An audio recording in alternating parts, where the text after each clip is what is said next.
Welcome once again sa ating patuloy na pagbabahagi sa magitan ng ating social media apostolate.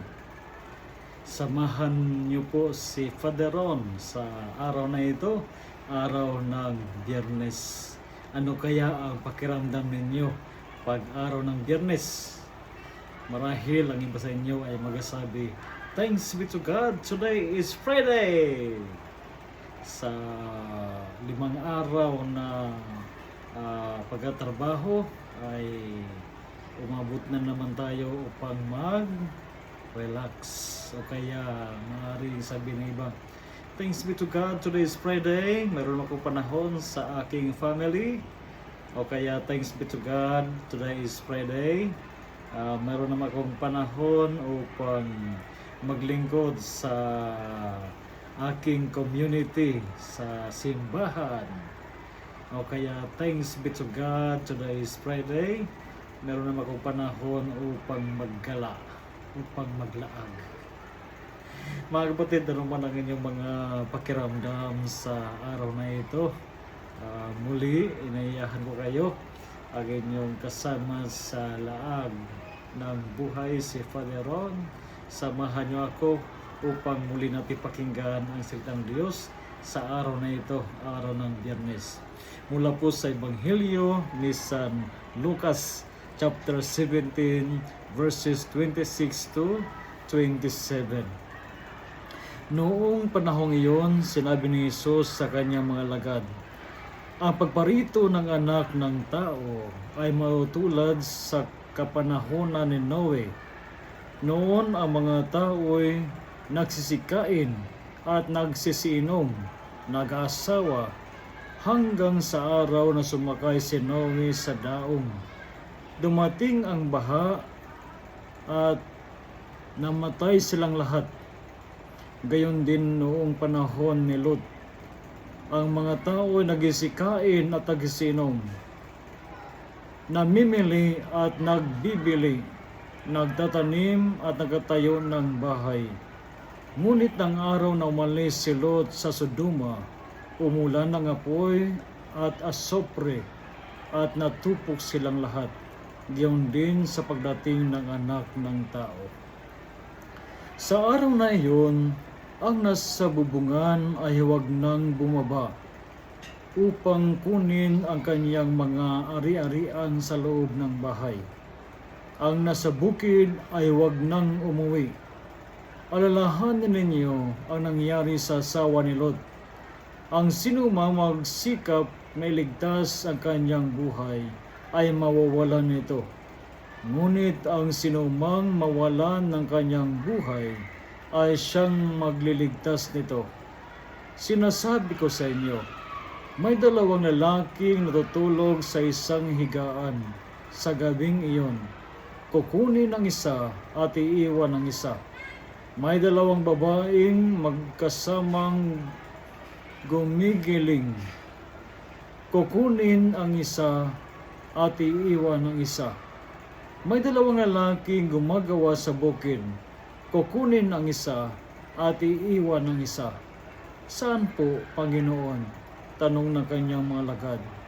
Sumagot siya, kung saan naroon ang mga bangkay, doon din naman nagkakatipon ang mga buwetre.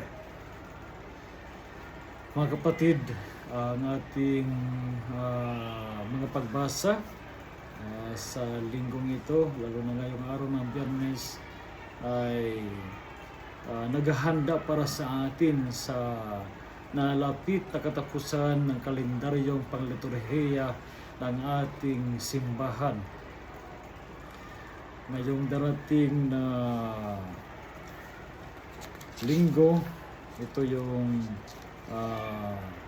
huling linggo sa karaniwang panahon, kung saan ay pagkatapos ng linggong ito, ipagdiriwang ng simbahan ang kapistahan ng Kristong Hari o the Feast of Christ the King, na kung saan ay hudyat ng ating pagkatapos sa kalendaryong pagliturhiya ng simbahan. Kaya ang mga tema ay patungkol sa pagwawakas, patungkol sa katapusan. Kaya ganito ang tono ng mga pagbasa sa araw na ito. Gaano nga ba kayo kahanda sa katapusan? Ang Panginoon ba ay naghari na sa buhay ninyo? Ito po napakahalagang katanungan sa buhay natin.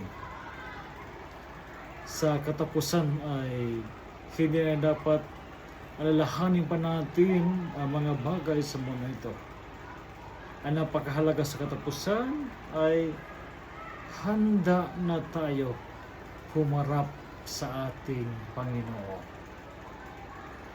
Kaya sana nawa ay nagsusumikap tayo na maging karapat-dapat sa pagharap sa Panginoon sa katapusan ng ating buhay.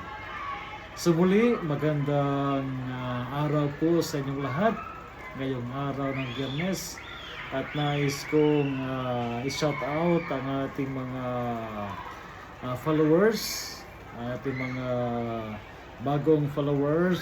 Shout out to Brian Torres, to Perlita Serena, Luniboy Dialagdon, Sinyang Espanto, at kay Emerlinda Talakay, at sa marami pang ibang tumatangkilik sa ating napakasimpleng social media apostolate. Pagbati po sa lahat ng ating mga kaibigan dyan sa Pusibad Santos Municipality sa Davao Occidental, at shoutout din sa ating mga kaibigan at membro ng Calabrian family dyan sa Cagayan de Oro na nagsusumikap na maging kasama sa misyon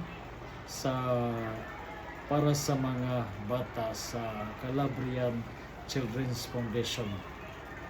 At shoutout din sa ating mga masugid na tagapagsubaybay ng ating social media apostolate na LAAGS dyan sa Samar, sa Calbayog City. At ganoon din sa ating mga kaibigan dito sa Luzon, lalo na sa Taytay, Rizal. Okay? At maging sa labas ng bansa. So maraming salamat po sa inyong pagsubaybay, at naway kahit ng kaunti ay natulungan kayo sa pamagitan ng social media apostolate na ito. At patuloy po tayong sama-sama sa ating pagsumikap na lumago sa ating buhay pananampalataya sa Diyos. Pagpalain po kayo ng Panginoon, at ingat lagi, at rest assured of my prayers for each one of you. So kita po tayo uli sa ating susunod na episode. God bless you all.